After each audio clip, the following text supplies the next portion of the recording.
Hello বন্ধুরা, কেমন আছেন সবাই? সিম্পা মিনি ব্লগে আপনাদের স্বাগত।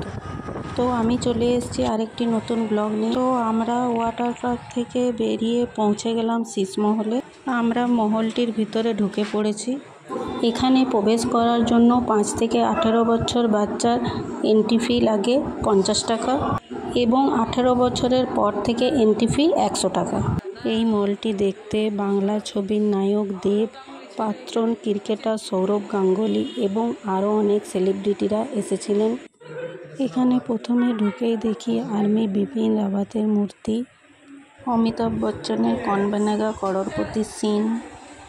এখানে বসে আমার বোন আর আমার ছেলে একটু ছবি তুলে নিল। ছবি তোলার কোনো বাধা নেই, কিন্তু কোনো মূর্তিতে হাত দেওয়া চলবে না।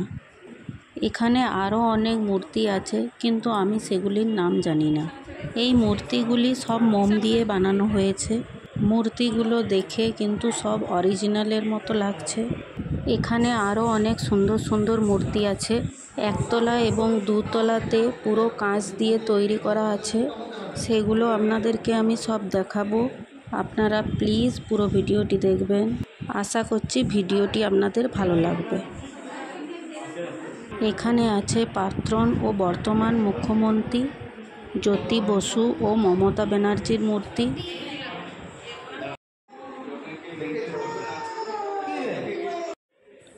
এবার আমরা চলে গেলাম পাশের রুমে। এখানেও আছে উত্তম কুমার সুচিত্রা সেনের মূর্তি, বাচ্চাদের কার্টুনের ছোটা ভীম, কালিয়া, চুটকি, রাজু। আছে উৎপল দত্ত, সৌমিত্র চট্টোপাধ্যায়, রবীন্দ্রনাথ ঠাকুর, আমাদের ভারতের ক্রিকেট প্লেয়ার বিরাট কোহলি।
নিচে আমাদের সব কিছু দেখা কমপ্লিট হয়ে গেছে।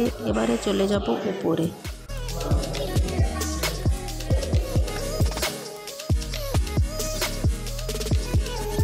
আমরা একতলায় উঠে পড়েছি। দেখুন কত সুন্দর লাগছে। এগুলো সব কাঁচ দিয়ে বানানো হয়েছে, সেই জন্য মহলটির নাম দিয়েছে শীষমহল। এখানে যদি কেউ এক টুকরো কাঁচ ভাঙে তাহলে তার জরিমানা লাগবে 1000 টাকা। এই মহলটি ক্যামেরাতে যা সুন্দর লাগছে, তার থেকে এই মহলটির ভেতরে ঢুকে নিজের চোখে দেখে অপূর্ব সুন্দর লাগছিল।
এখানে আরও অনেক মূর্তি ছিল, যেমন সৌরভ গাঙ্গুলির মূর্তি, রবীন্দ্রনাথের মূর্তি। এগুলো সব দেশের বাইরে চলে গেছে। একতলাতে আমাদের দেখা কমপ্লিট হয়ে গেছে। এবারে আমরা চলে যাব দুতলাতে।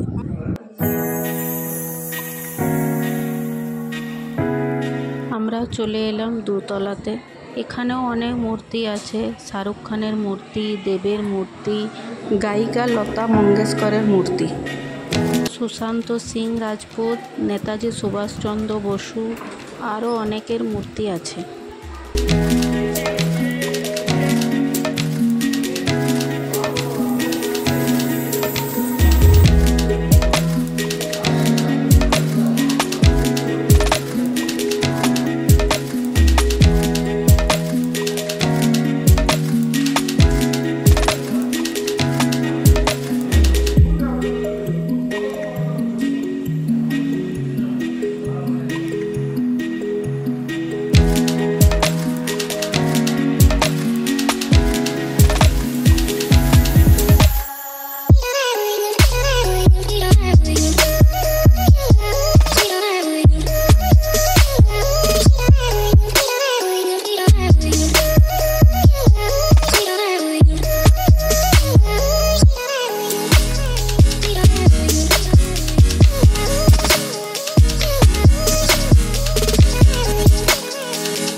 আমাদের সব কিছু ঘুরে দেখা হয়ে গেছে। এবার আমরা চলে যাচ্ছি নিচে।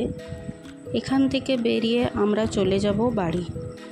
আমার ভিডিওটি যদি আপনাদের ভালো লেগে থাকে তাহলে লাইক, কমেন্ট, শেয়ার করবেন। যারা ফেসবুক থেকে দেখছেন তারা চ্যানেলটি ফলো করে দিবেন। আর যারা ইউটিউবে আমার নতুন বন্ধু তারা আমার চ্যানেলটি সাবস্ক্রাইব করে দিবেন।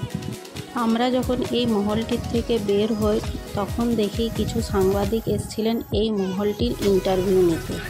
আমার ভিডিওটি এখনকার মতো এই পর্যন্ত। পুরো ভিডিওটি দেখার জন্য অনেক অনেক ধন্যবাদ। আপনারা ভালো থাকবেন, সুস্থ থাকবেন। টাটা।